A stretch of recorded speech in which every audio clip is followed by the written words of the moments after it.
It is the summer of 1943.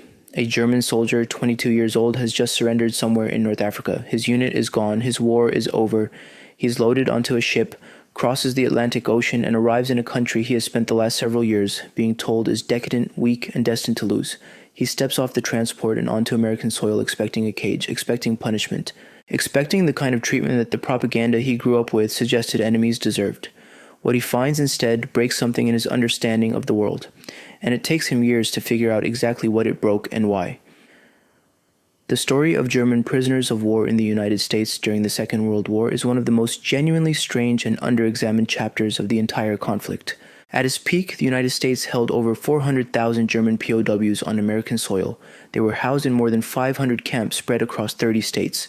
They worked American farms, packed American food, built American roads, and in many cases ate better than the civilians in the country that was supposedly winning the war on their behalf.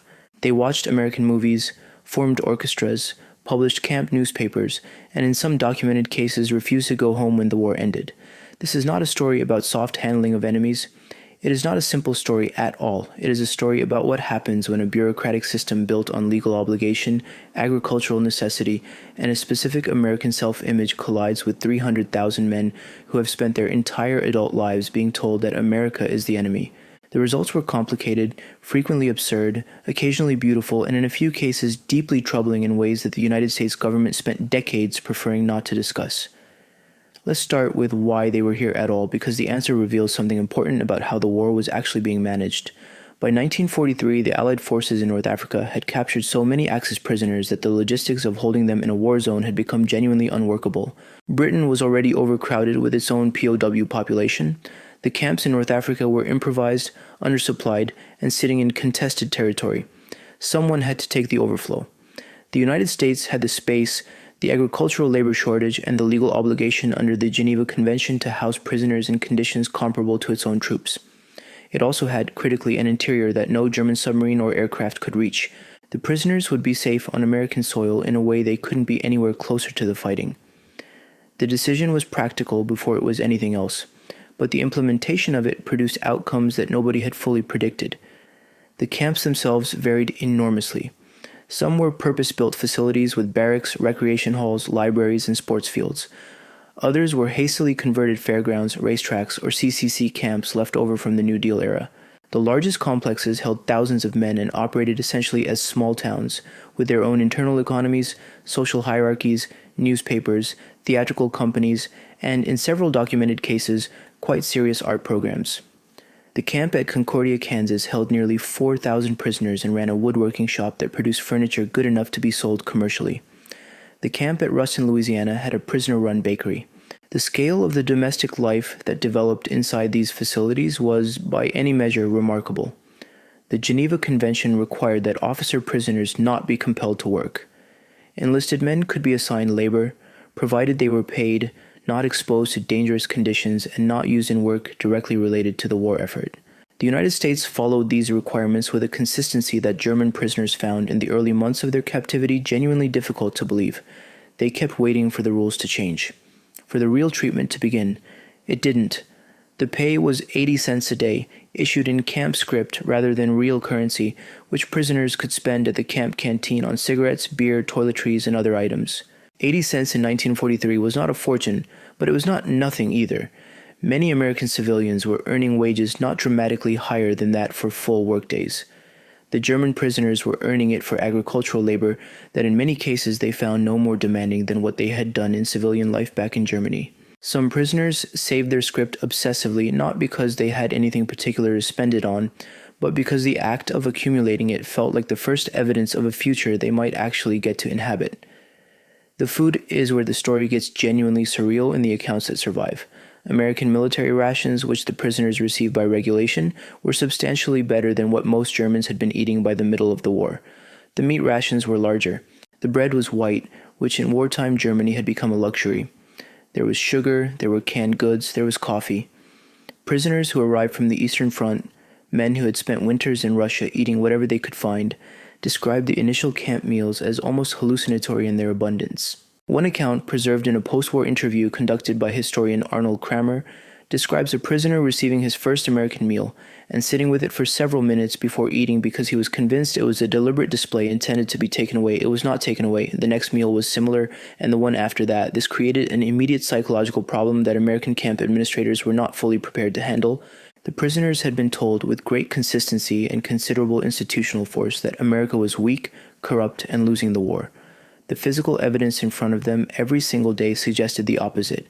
A country that could feed its prisoners this well, that had this much white bread and this much meat to distribute to enemy soldiers, was not a country that was losing anything. Some prisoners resolved this contradiction by deciding that the abundance was fake, a performance staged specifically to demoralize them. This theory became less tenable the longer they stayed.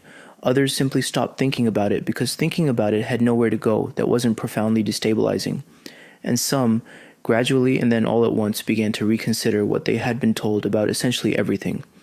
The American camp administrators had their own problems to manage, and the thorniest of them had nothing to do with the Germans and everything to do with the Germans with each other.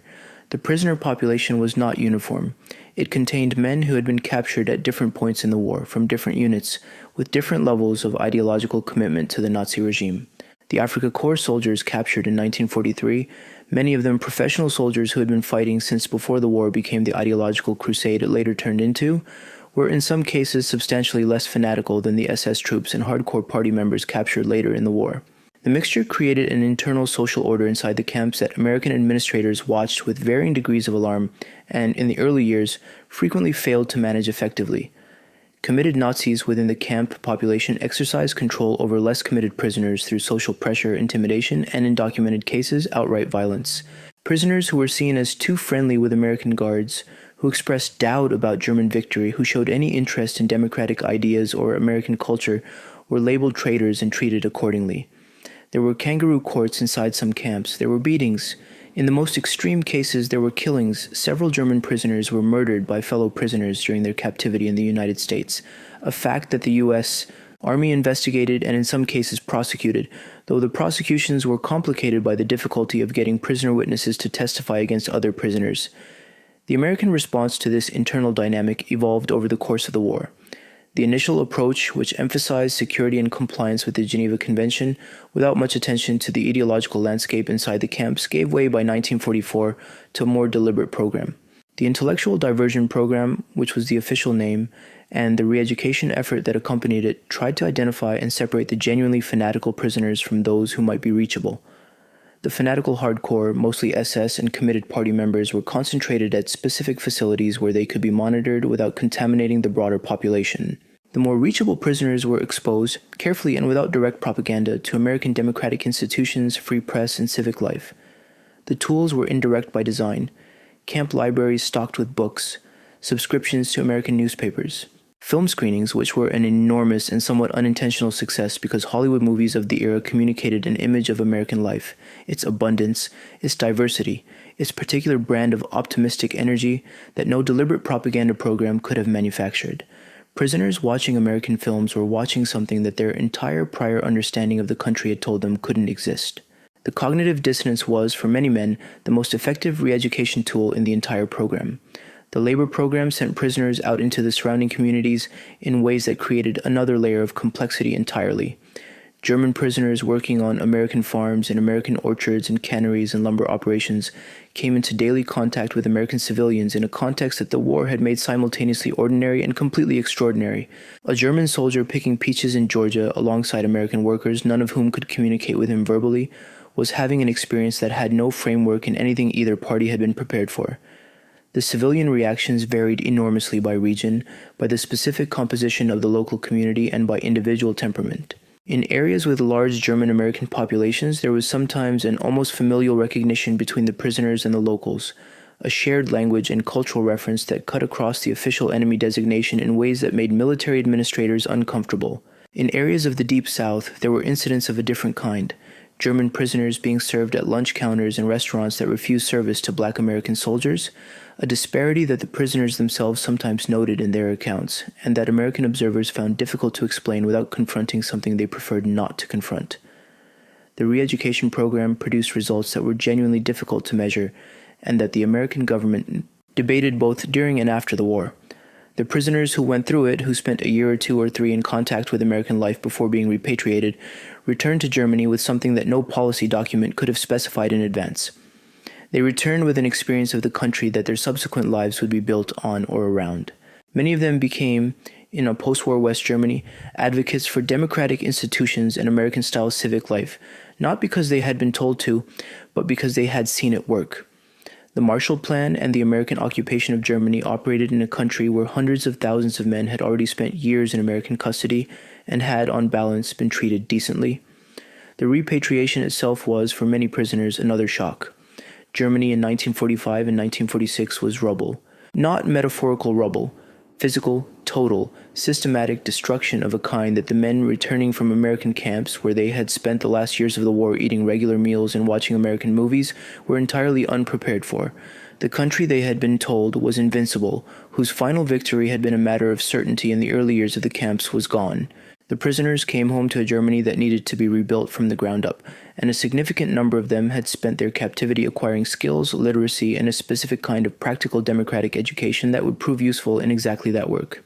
Some didn't come back at all, at least not right away. A small number of prisoners requested permission to remain in the United States after the war, citing professional opportunities, relationships formed during their captivity, or simply the reality that the country they were being asked to return to no longer existed in any meaningful sense. American immigration law of the period made formal legal stays difficult but not impossible, and the post-war decades saw a quiet trickle of former prisoners who found ways to return to the country where they had been held, and, against every expectation they had arrived with, found something they recognized as home. The story of German POWs in America is not a comfortable story for anyone who wants simple moral clarity. It contains American generosity and American blind spots in roughly equal measure.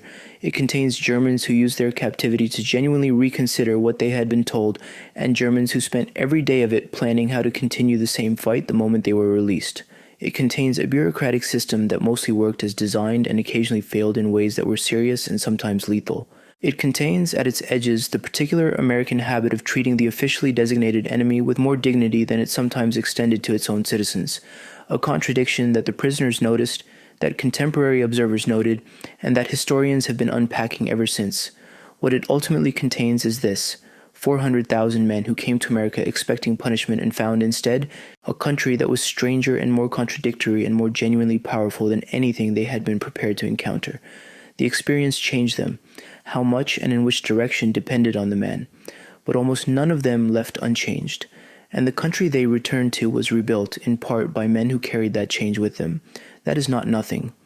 In the wreckage of the 20th century's worst war, it might actually be something considerable.